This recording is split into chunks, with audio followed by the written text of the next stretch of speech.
I put on mute.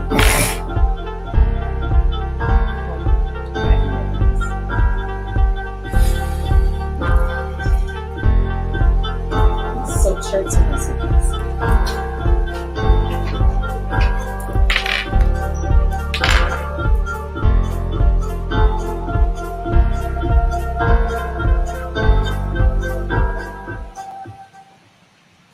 Hello, good afternoon. Today we are having, sorry guys. Today we're having Lunch and Learn with Cobb Institute. So I'm really excited because we just finished Multiple Myeloma Month, but we have Dr. Joseph Mikhael with the International Multiple Myeloma Foundation. And I'm really excited for you guys to hear what he has to tell us about multiple myeloma. You're so kind, my friend. Thank you so much, Dr. Renee. It's Joe Mikhael here. Dr. Joe, as they call me short, kind of like Dr. Joe, Dr. Renee. We can have a little stage name together. It's just great to be here. And as we bring up my slides, I've entitled our Lunch and Learn today called Achieving Health Equity in Multiple Myeloma, the Most Disparate Cancer in African Americans. And I say that, and I don't say it lightly, but it is a challenge. We thankfully have been shining a great light, and some of the great work at the Cobb Institute and at the NMA and the great work that you're doing, has been shining a brighter light onto health disparities. And it's sad that unfortunately in myeloma, we could argue it is the most disparate of cancers, as I'll describe shortly, in that the survival outcomes in myeloma in African-American patients is sadly half that of what we would expect from a same-aged white man or white woman with myeloma. But we'll talk a little bit about that and how we can hopefully find ways to overcome it. So my objectives over the next maybe 25 minutes, half an hour, so we have lots of time for Dr. Renee to grill me and to talk about this more deeply, is the following. Just quick reminder of multiple myeloma. Some of you are very familiar with it, so I don't want to patronize you. Others may not be as familiar. So we'll just do a quick myeloma 101 in 2 or 3 slides. Then we'll review the concepts of health equity, and it's important in cancer, which again, this crowd hopefully knows very well, but just to refresh some of the key words there. And then we'll really dive into the extent of this health disparity seen in multiple myeloma with what I call the 10 big facts about multiple myeloma and the African-American community. Although we're focusing primarily within, of course, the African-American community, we know that there are disparities in myeloma in multiple communities as well. But it being, such a great disparity, we're going to focus in that area. Number 4, we'll outline a strategy to reduce this. And I'm going to be focusing on 3 words. And if you saw the preview for our Lunch and Learn today, I focused on these words of engagement, education, and enhancement. We'll talk about what that means. We talk about community engagement, provider education, and patient care enhancement. And then lastly, I'll share a little bit with you. As Dr. Renee kindly noted, I work in multiple places. I'm a professor at the Translational Genomics Research Institute, which is part of the City of Hope Cancer Center, but I'm also the Chief Medical Officer of the International Myeloma Foundation. There's really my primary role and work, and I have the privilege of leading our M-Power program, which stands for Myeloma Power, and I'll describe what that is and how it's designed to help reduce these disparities that we'll be discussing. So just really quick review. Again, many of you are super familiar with this, but just to make sure we're on the same page. Myeloma is a cancer of the plasma cell, of course. Remember that plasma cells are what make our antibodies. In lay terms, our antibodies in scientific terms are immunoglobulins, of which, of course, there are many types. And when those plasma cells become malignant, instead of making good polyclonal antibodies or immunoglobulins of different shapes and sizes, now they're monoclonal. And that's what defines the malignant part of myeloma by virtue of that M protein or monoclonal protein, or M band as we call it on a serum protein electrophoresis. And so those cells now produce a monoclonal antibody. Instead of those antibodies supporting our immune system, now they're literally attacking us and our immune system. So it's that paradox of the very cells that are meant to protect you are now attacking you. And part of our discussion today is going to be the reality that in all patients, myeloma can be a challenging diagnosis to make, because people present with fatigue, they present with bone, typically back pain. They may, if blood testing has been done, present with anemia. And we all know that these are three very common things in medicine. I mean, who of us haven't seen a patient with these three things recently? Who of us haven't had one of these three things recently? Again, I'm not making light of serious symptoms, but this is fatigue, obviously, that's significantly more than our usual fatigue, bone pain that is out of keeping with usual mechanical back pain or other, and then obviously an anemia that's not otherwise explained. But nonetheless, because these are so generic like signs and symptoms, it's sometimes hard to make that diagnosis. And I get to share later why it is particularly difficult to make this diagnosis in Black patients and in Latino and Hispanic patients because of overlapping comorbidities like diabetes and others, and obviously because of access in the healthcare system. We define myeloma, though, not by the signs and symptoms, of course, but of the key criteria. Someone has to have at least 10% clonal plasma cells in their bone marrow, along with a monoclonal protein, and one of these myeloma defining events. You may have heard for years the CRAB criteria: elevated calcium, renal insufficiency, anemia, or bone disease. We've more recently added 3 more criteria to this. We now call them myeloma defining events. Added 60% plasma cells, a ratio of greater than 100 when we measure the involved over uninvolved light chains, and it should be greater than 1 focal lesion in MRI if we look at the bone marrow that way. But I'm going to focus a bit more on the CRAB criteria because they're better known and they're more relevant to our discussion today. Myeloma is relatively rare cancer in the sense that it's 2% of all cancers. We had about 36,000 cases last year and tragically about 13,000 deaths. But as I'll come back to later, this disease is twice as common in African Americans. And I use these words carefully. There are times I'll say African American, times I'll say Black, because we know those words are not synonymous, although very much overlapping. I'm African American, but I'm not Black, and because we know that this actually begins in Africa. We've done studies in Africa to see that the incidence of myeloma is higher there in my country and many other countries in Africa. We've been able to demonstrate that. And so we've seen that carry over here. The explanation for it isn't clear. At the same time, and again, I'll come back to this major fact later, but to give you an unfortunate appetizer to it, the mortality in the African American population is so much higher. So a Black man or a Black woman diagnosed with myeloma today is expected to live half as long as a white man or white woman of the same age with multiple myeloma. And this is in the backdrop of myeloma having such a huge improvement. When I started myeloma over 20 years ago, most of our patients maybe lived a year, possibly a year and a half. Now, most of our patients are actually going to live beyond 10 years. And we want, obviously, to see that go even better. For those who are interested on the treatment side, although that's not going to be my focus today, we still, generally speaking, divide patients into are you transplant eligible or ineligible, because autologous stem cell transplant is still one of the major standards of care in eligible patients. But nonetheless, the treatment is relatively the same outside of that in terms of what people get as their initial therapy. We typically give longer term treatment initially because that longer remission that we want to achieve can produce better outcomes. But inevitably, almost every patient has a relapse of their disease. It is still not cured in the vast majority of patients, but for many patients, we can control it in the long term. And all the while providing that important supportive care to patients. I say all the time, I don't treat myeloma, I treat people. And it's critical that we perceive it and look at it that way. And then lastly, on the treatment standpoint, I know this looks overwhelming, but I like it to be overwhelming because we just have so many drugs that have been developed in myeloma. I've had the privilege of just being a very tiny part of some of this drug development when I was at Mayo Clinic and where I am now at City of Hope, to see so many new drugs come to market. Even just in this last year, 3 of these drugs have been added and many more, where now we have multiple ways to attack myeloma, both in the historical chemotherapy, which frankly we're doing less of, and now much more targeted therapies, biologic therapies, CAR T-cell therapy or chimeric antigen receptor T-cell therapy, which is probably the therapy that is revolutionizing myeloma the most, but as well as other immunotherapies like bispecific antibodies, where we can engage a patient's own immune system in real time to attack their myeloma. So obviously I could spend a whole hour just boring you with the specifics of myeloma treatment, but this slide is meant to remind us on the optimistic side that we've come a long way,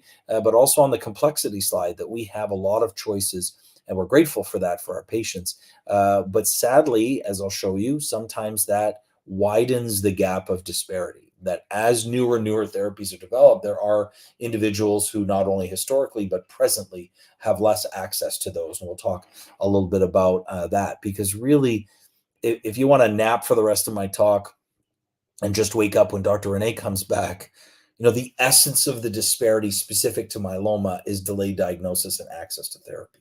Obviously, we know disparities are much greater, as I'll share with you in a moment, but those are two take-home messages I want to leave with us as we go through. So I suspect that this crowd is very familiar with what health disparities are. I just like to emphasize them because there are certain aspects that when we use these words a lot that perhaps people don't always use, that they are preventable differences in the burden of disease, injury, violence, or opportunities to achieve optimal health. And I underline the word optimal health because it's not that we're trying to get everybody to some basic standard. It really is to their optimal health. We want people to live the fullness of their life. And that preventable difference is experienced by socially disadvantaged populations. Health equity refers to individuals achieving their highest level of health through the elimination of those disparities in health, and specifically in the healthcare system that I'll talk about in just a moment. So hopefully this level sets a little bit of where we're at, because these are preventable things. Sometimes people come to this discussion, they say, oh, well, I can't fight my genetics, and maybe just genetically speaking, being African-American with myeloma just means I have more aggressive myeloma. There's nothing I can do about that. That's actually, as I'm going to show you, absolutely incorrect, because the opposite is true. In fact, it's more likely for an African-American patient to have lower risk myeloma as opposed to higher risk myeloma based on cytogenetics. So that hopefully sets the tone of what we are thinking about today. As I noted, we have different drivers of disparities. And if we had the time today, and hopefully I never like to remove these from the list, because I think it's important for us to think about, if we had time to go through it in more detail, we would look at, there are systemic issues, whether it's systemic racism, the healthcare system, the social determinants of health. We can never bury our heads in the sand and pretend those don't exist and just go to the disease-specific one. So that's why I want to take a few seconds to note that, and to say that still has an impact on health in general, and clearly in the world of multiple myeloma. But then there are those that are, if you will, more specific to multiple myeloma.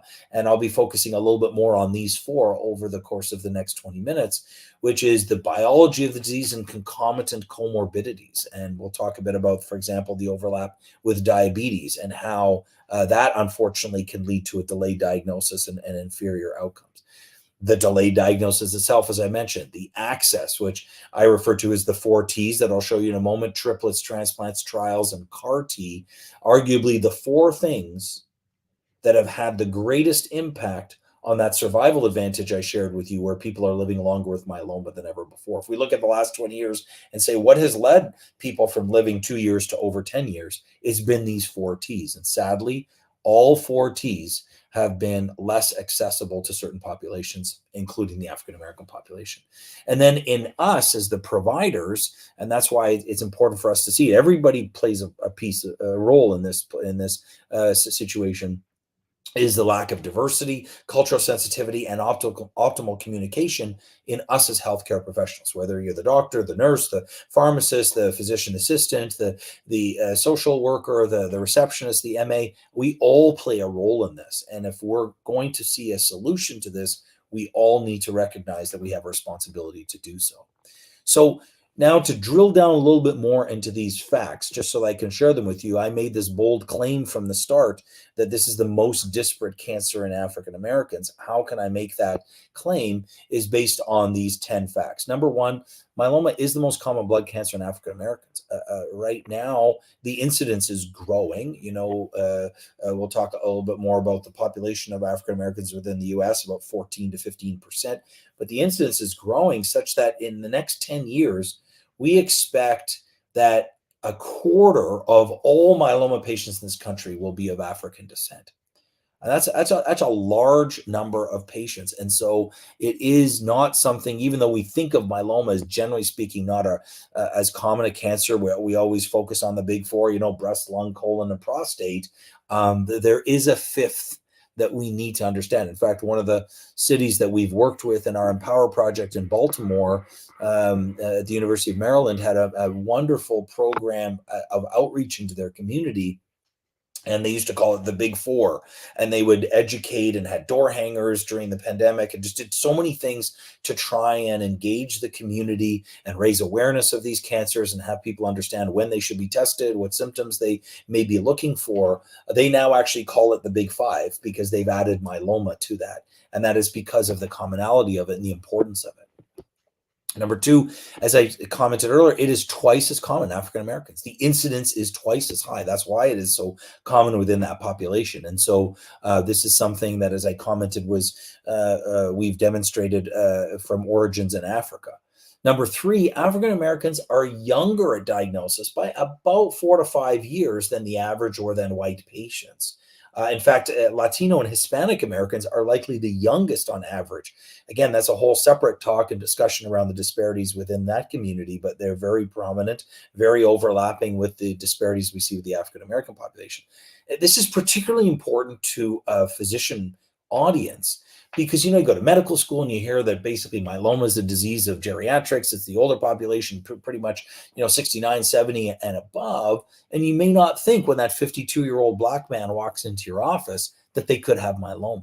These are average ages, of course, so there are many that are significantly younger.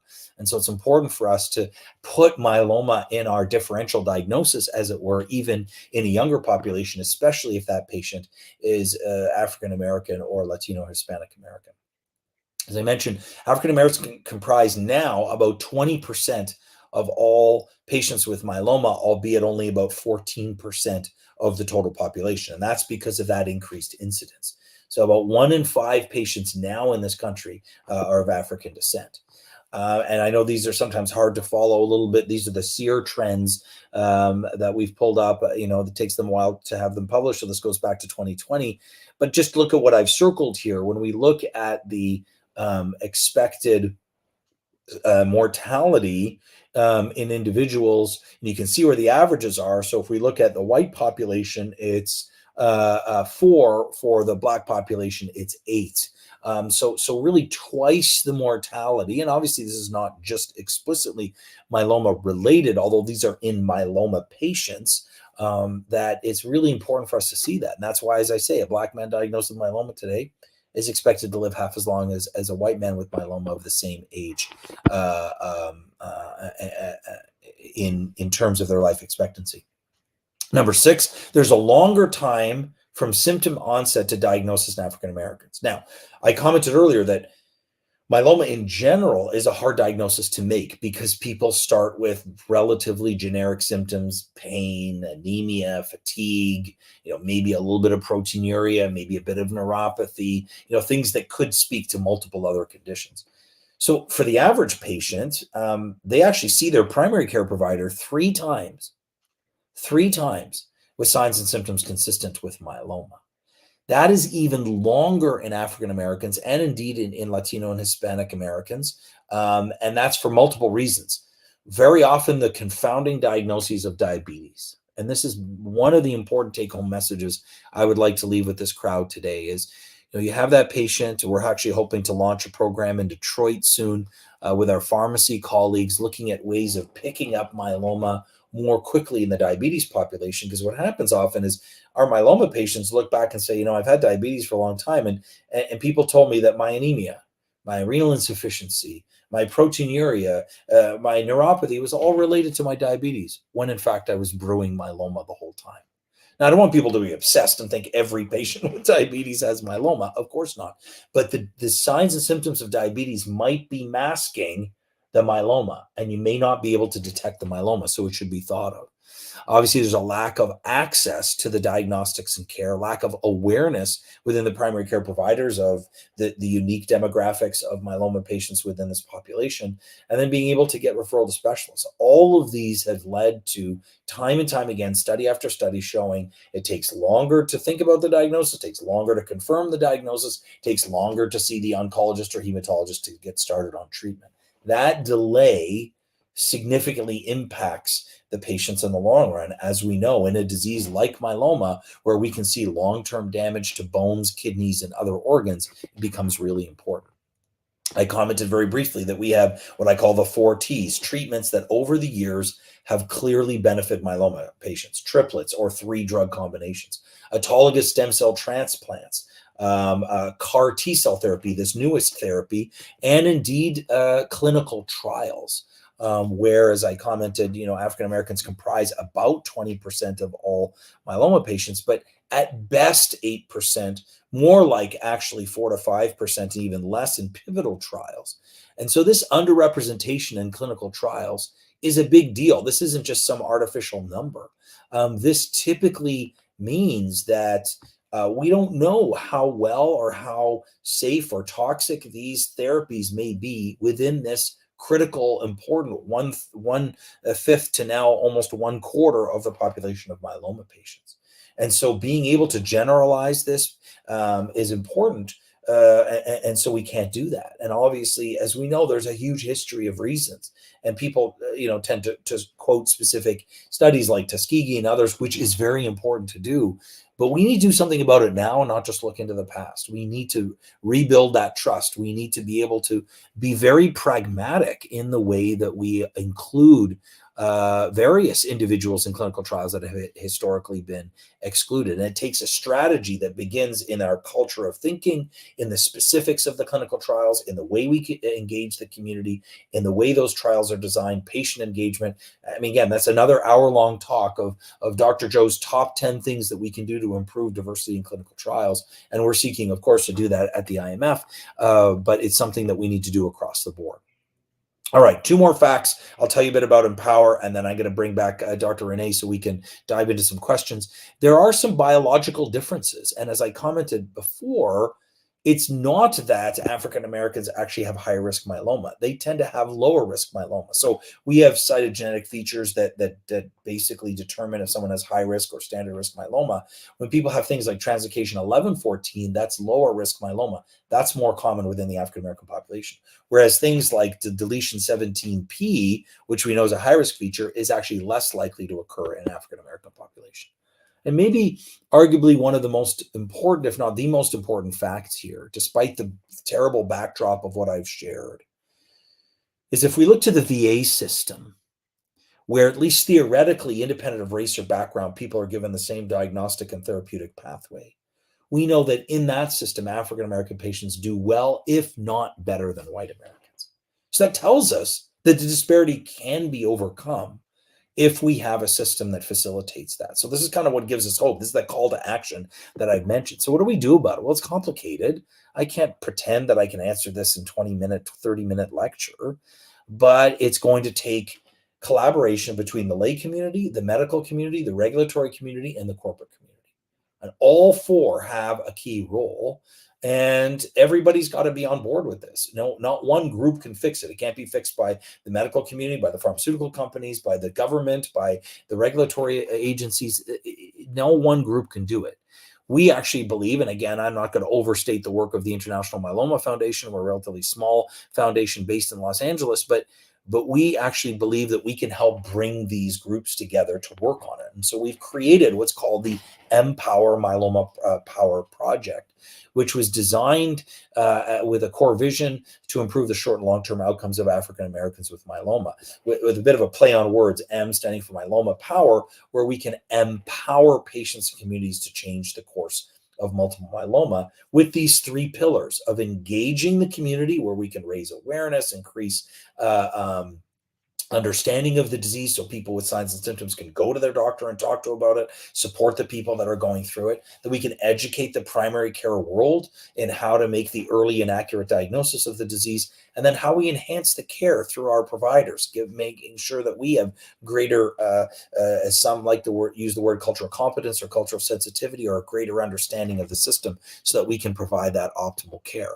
So as we think about these 3 pillars, just some illustrative things, we've tried to build Empower as both a national and local movement. So we've worked from city to city. We started in Charlotte. We've worked in Atlanta, in Baltimore, in New York, in Tampa, in Detroit. We're coming soon to Virginia, where we know that every community is different. And when we come to these communities, we will partner with anybody and everybody.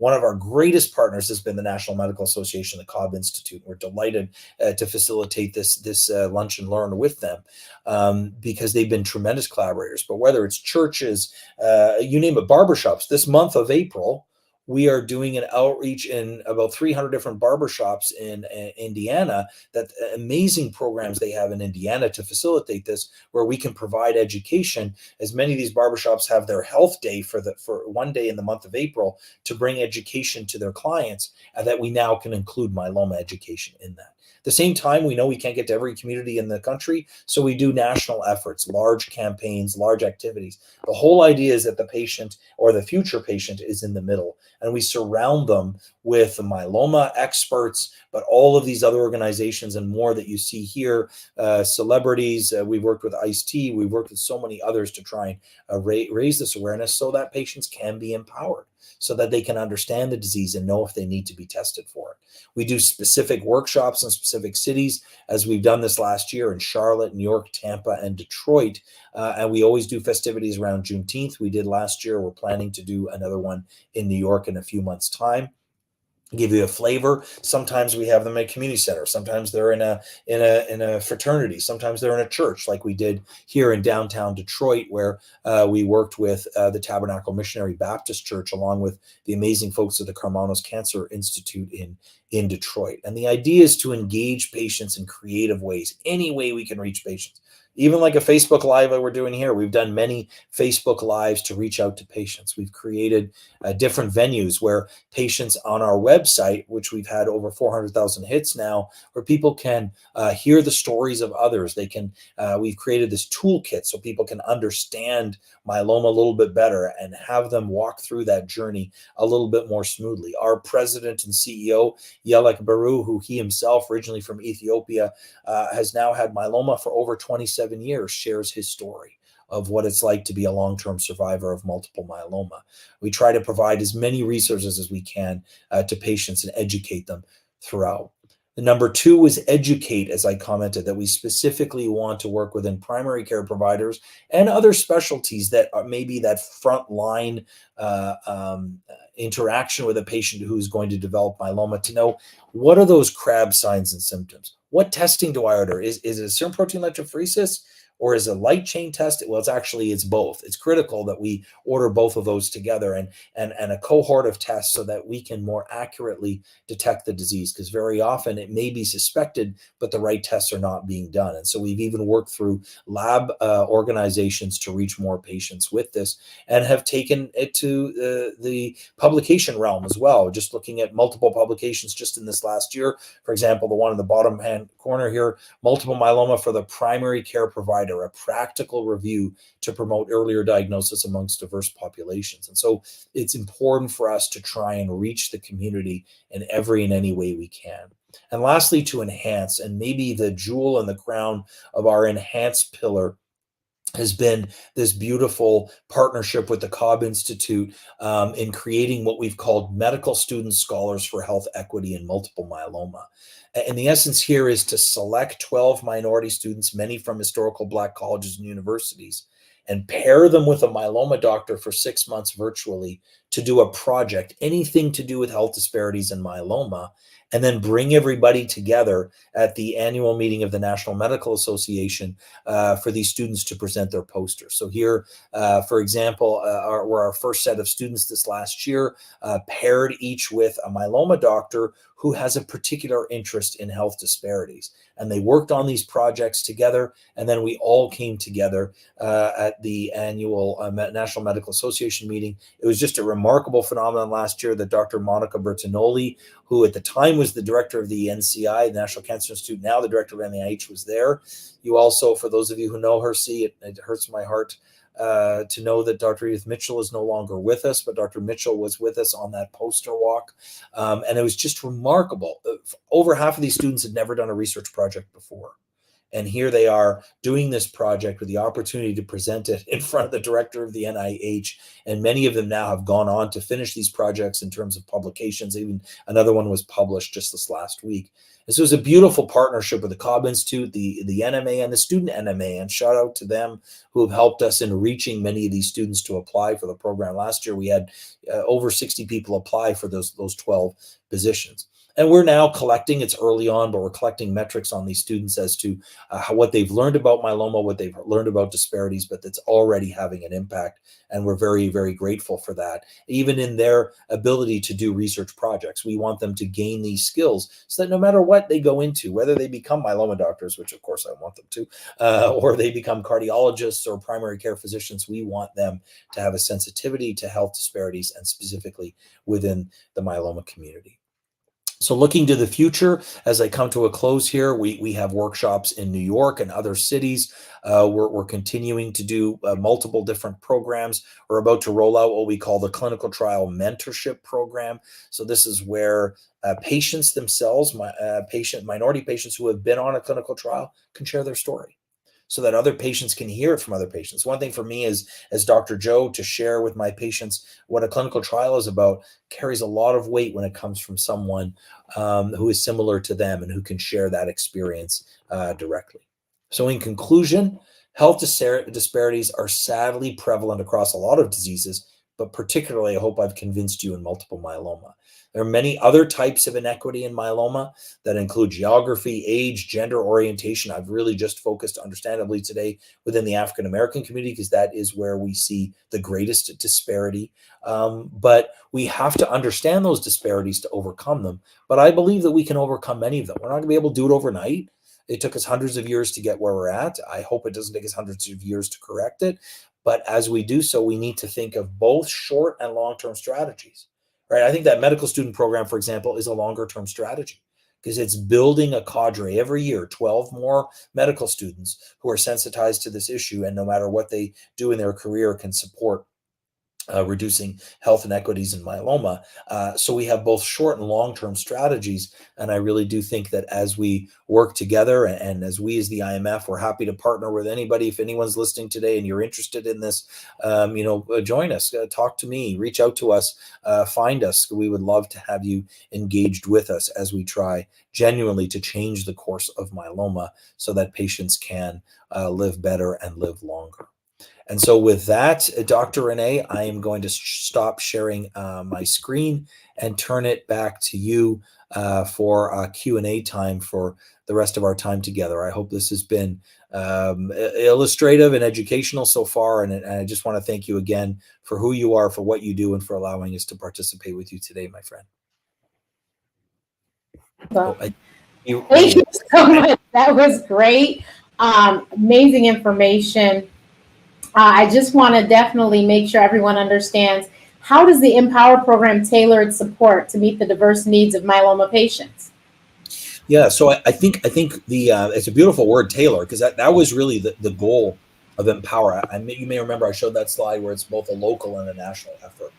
So we wanted to be really sensitive to the fact that, with all the tragedies during the pandemic and the murder of George Floyd and others, the things that happened, got people to say, oh, we need to do something about it. But there was this concern that people want to do something for a short time and then move on to something else. So we wanted a permanence to Empower. And so we designed it in such a way that we wouldn't just descend into a city, with a cape and pretend we have the answer and do something and a few people and just take off. We want to have an enduring presence.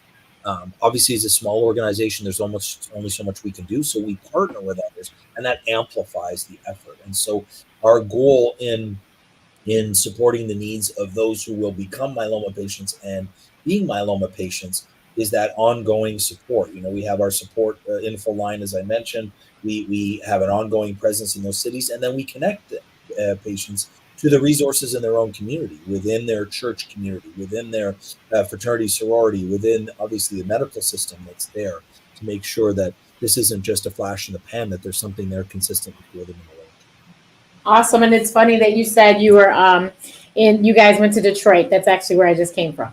And I am extremely familiar with Carmanos. I'm familiar with the church. So that's wonderful that you were in Detroit. What other cities have you guys been to with Empower? Yeah, so our sort of flagship city, our first city was in Charlotte, North Carolina. Of course, really the whole, as they call it, Metrolina area. So the parts of it that included South Carolina. So we try to think of a city as well as a region. But we've also worked in Baltimore, in Tampa, in New York City, Detroit, as you've mentioned as well. And we're now beginning to work with our friends in Richmond, Virginia, and looking forward to a further expansion to other cities in the near future. And so, do you have any success stories from testimonials of patients who benefited from Empower? No, we've been so blessed by that. And that's one of the things that on the website, we have many of our patients that share that story, many of whom have been able to, through the Empower Project, engage their community, facilitate earlier diagnosis. Many of them that have benefited from being able to have greater access because of it.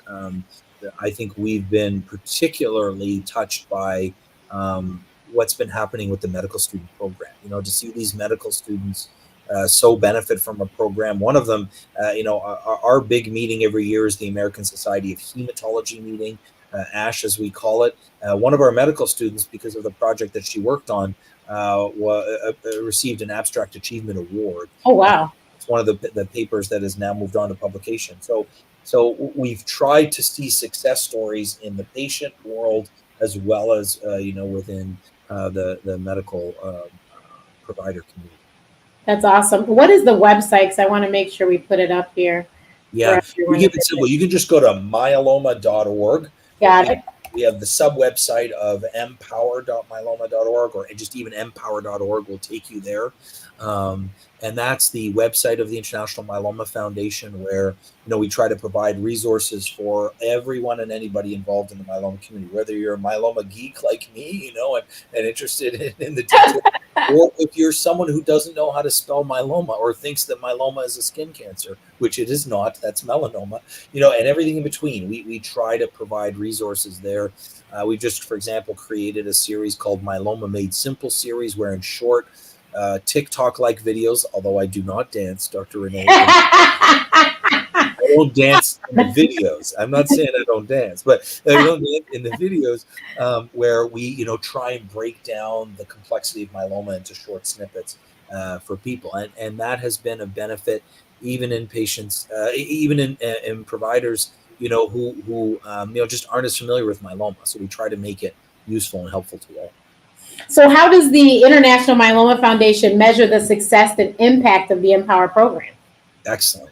One of the greatest challenges, of course, in any program is measuring impact. Yep. So we have tried to measure it in multiple different ways. So going back to our 3 E's, engage, educate, and enhance. So in the engagement, we've measured a lot of impact clearly by just pure reach, right? We also have a huge social media network. I didn't get time to go into a lot of details, but I mentioned, for example, that he lives part-time here in Phoenix, where I live, Ice-T, the singer and actor, and he did a series of public service announcements with us.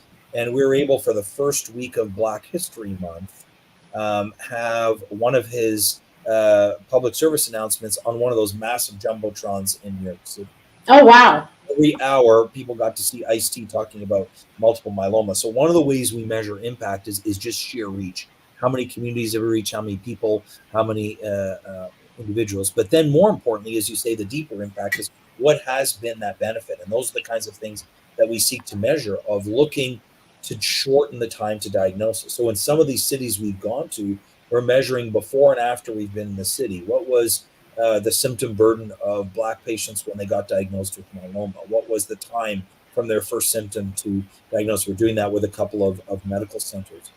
For example, in Grady Hospital in Atlanta, we have been working with amazing folks there who instituted in their Epic electronic healthcare system what I call the easy button, meaning if someone, who's listened to this kind of talk or to the talk by the folks there and say, hey, I wonder if my patient can have myeloma. What was that test I needed to order again? Instead of having to figure it out, they just push the could my patient have myeloma button. And when that was introduced, we saw a dramatic rise in the referrals to the myeloma clinic, right? And the goal is not to see referrals, but the goal is to catch the disease early. Right. So we're measuring that impact over time and anticipate that it will be even better. So lots of other different measures of it, obviously in our publications and in our community activities and events, but it's really been gratifying even in the short term as we think of both short and long-term outcomes that we're already having. So what role does Empower program play in advocating for myeloma patients on a broader scale, like raising awareness? I never heard of Multiple Myeloma Month until this year. And I actually know someone, she's been on the show. She's my cousin's cousin, so we say we're cousins. She has had multiple myeloma. It was diagnosed in the pandemic. And it took her forever when you were talking about that, it took forever for them to diagnose it. She had lots of ER visits and doctor visits. And finally, she is a Black woman. And so they finally did diagnose her, and they said she was young to have it as well. But she herself, she lives in Texas, and she obviously is just one person, but she's been trying to, advocate and, promote all over the, internet and social media, because like I said, I didn't even know there was a month. Yeah, no. Well, first of all, connect us to your wonderful cousin Will do. Further and amplify her voice even further, because that's one of the things that we very much try to do at the IMF is to amplify it. So we used to call March Myeloma Awareness Month, and then we actually changed the name. Yes. Now we call it Myeloma Action Month, because it's one thing to be aware, it's another thing to take an action. And so we hope that from the lay community, a lot of our goal, Dr. Renee, is really to just have people understand what are those symptoms, those that, I don't want everybody who ever has back pain to go to their doctor and say, hey, do I have myeloma? But it's got to be on their radar screen. That back pain just doesn't make sense. When that fatigue is way above, me just working too much this week, something's going on. And we want people, we're trying to encourage greater communication with their healthcare team. At the same time, we want healthcare teams to reach out in the community. So, for example, our plan around Juneteenth is to do a church event where we give a very generic public lecture about blood and the Black community. What do people just need to know about their blood? Now, I'm a hematologist, right? So I get a little more than the average bear. Yeah, well, I'm a little geeked out by this stuff, my wife teases me that I like the concept of blood too much. I'm like, I'm not a vampire or anything, but I do like to talk about it. We want sort of just generic education that can help people understand it, because it's not as common as breast cancer or colon cancer and others. But then, as you shared that beautiful story of your cousin, beautiful yet sad story, that we want people to hear stories like that so that they know that, a Black woman with ongoing symptoms should be taken seriously and should be absolutely have myeloma on the differential diagnosis, because very often it gets missed, and that delay can have a very negative impact, as we've said. Right. So we have done all that we can to raise awareness in the general community, but then for those patients that do have myeloma and their care partners and others, to provide them the support that they need, to provide that the journey is now longer with myeloma than ever before. And so what are the resources that community needs? And often they need each other. And so we've created over 160 support groups across the country. We always direct a support group. And some people, that's not their thing, but we find ways to support them other ways. We actually have helped facilitated a support group for Black men, because often as men we're not as easy to talk about things, and maybe if there are other people in the room, we'll be a bit more inhibited. But if it's just a room of, or even a virtual room of Black guys, then we can talk. And right, just like at the barbershop.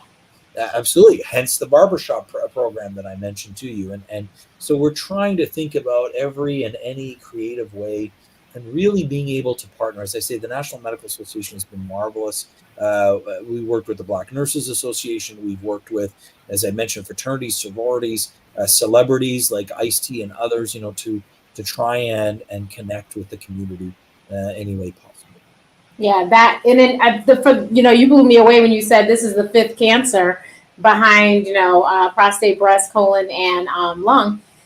I was like, my goodness. But it's crazy that one person tells me, and then I had a friend recently who was having health challenges. Come to find out, that's what she has as well. So it's just like, it's amazing. We say that all the time at the IMF that for such a rare disease, it always amazes people once they step how into many people you know? Yeah.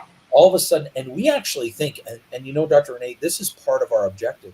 We actually think the numbers that we have are probably underrepresenting. Right. We hear about, grandma passed away with a bone issue, or with kidney failure, or, had a terrible infection. I'm not saying that they're all myeloma, but I suspect many of those are myeloma. Right. And so we want to be able to not only get earlier and more accurate diagnosis, but get the diagnosis in those Right. who may never have had it. And so that, I think, becomes very important. And so that's why, at the IMF, we tried to sort of structure our whole institution built on 4 pillars of research, of education, of advocacy, and support. Because as we do that in all realms, we're working on finding a cure. We convene the myeloma experts of the whole world, what we call the International Myeloma Working Group. We provide education to patients, to providers, to their care partners, regular basis in multiple venues. The advocacy piece is, as I've shared a little bit, and what we do on Capitol and other places. And then, of course, the support groups, not just here in the US, but across the world. And so the goal is that if we can, in particular, work with individuals who have a higher incidence of myeloma and have had adverse outcomes in the past. And frankly, Dr. Renee, we see this within the Hispanic and Latino American community too. So our next wave of Empower is actually going to be working within that community as well. Okay. And outreaches in Miami and in Los Angeles within the Latino community, where we also see many similar disparities to what we see within the African American community. Yeah. Well, thank you so much. This has been a resource of great information. Everyone, please go visit this website. Even if you don't have multiple myeloma, please go visit the website, because you did mention that you are looking for volunteers and people to help with Empower, correct? Absolutely. We're always, that one of the essential underpinnings of Empower is to collaborate. I'll work with you any day of the week, Dr. Renee. It's just how we roll, right? And Yeah. it's important. Not even just jokingly, but genuinely, we know that the impact is greater. So if you know someone with myeloma, if you are worried about some of the signs and symptoms, if you care for patients with myeloma, please reach out to us. We want to help in that journey. We want to facilitate it and join the Empower movement. That's what we're doing. We would love to help and support in any and every way possible, because and you heard him say that they're going into the beauty shops next month. If you're a salon owner, this is something that you could do. It's not just myeloma. There's a whole lot of health issues that we can talk about. So please, be open to do something like this and partner with fabulous programs like this. Well, it's kind of you to say that, Dr. Renee, because that is, as I mentioned in the example in Baltimore around the 5th cancer, that we've learned that one of the other things that can really promote this work is by partnering with, if you will, other cancer groups, so that bring that united. So in that barbershop approach, it's not just one day you're going to learn about lung cancer, another day you're going to learn about colon cancer. Let's do them together, right? Let's optimize that opportunity to bundle them, as it were. For example, our friends in Charlotte at the Levine Cancer Institute have done great work in reaching out to multiple communities with multiple cancer discussions at the same time. Yeah. So thank you so much. And everyone, we will see you next time with Lunch and Learn with the Cobb Institute. And I'll see you later. Bye, Dr. Bauer. Bye. Thank you so much. Pleasure to